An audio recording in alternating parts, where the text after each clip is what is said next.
สวัสดีมื้อนี้มาแนะนำเรื่องการรายงานนะสำหรับโปรแกรมบัญชีคีบุ๊กเนาะซึ่งพวกเรารายงานจะง่ายๆเนาะถ้าพวกเราเข้ามาในตัวนี้เข้าห้องว่าแดชบอร์ดนี่พวกเราจะเห็นไปเลยว่าฐานะการเงินภาพรวมเราเป็นอยู่ใดเนาะตัวอย่างว่าเป็นอินวอยซ์ข้างจ่ายมีเท่าไหร่อยู่เบื้องนี้เนาะรายจ่ายเรามีเท่าไหร่อยู่เบื้องนี้เนาะกำไรขาดทุนรายรับรายจ่ายเนาะ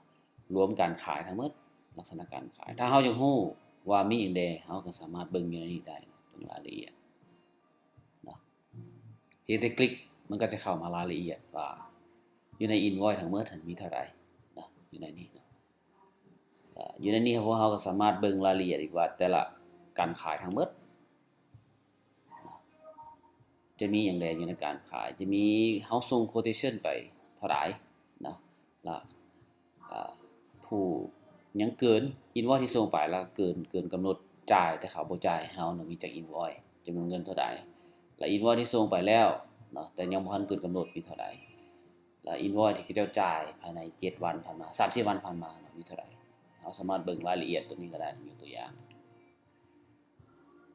อันนี้เป็นรายละเอียดทั้งหมดเนาะสำหรับลูกค้าที่ได้จ่ายตัวอย่างบัดนี้เฮาก็เบิ่งแดชบอร์ดคืนแดชบอร์ดเป็นภาพรวมซั่นซะแดชบอร์ดก็คือกับหน้าโต๊ะหน้ากระดานนะบอนเฮาขับรถยกตัวอย่างเฮาขับรถเฮาจะมีหน้าปัดขึ้นมาเนาะมันมีหยังแดเนาะค่าคือกับตัวนั้นตัวนี้ expense เฮาก็สามารถเบิ่งรายละเอียดได้เฮาสามารถคลิกตัวนี้ว่าเฮาจ่ายหยังแดหลายกับหมู่ตัวอย่างจ่ายหยังอันนี้แม่นเฮาสามารถรู้ได้หมดแล้วอยากรู้รายละเอียดก็สามารถเข้าไปเบิ่งอยู่ในนี้ก็ได้นะสามารถคลิกแล้วมันจะเข้าไปถึงรายละเอียดของแต่ละรายจ่ายสำหรับตัวนั้น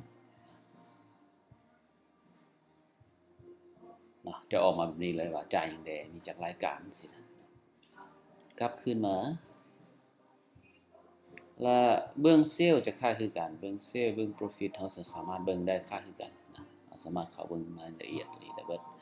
แล้วเบื้องขวามือนี้มันจะเป็นแต่ละบัญชีเนาะตัวอย่างเฮามีธนาคารมีเท่าใดเงินธนาคารเหลือเท่าใดเงินสดเท่าใดสิเนาะพอเข้าใจ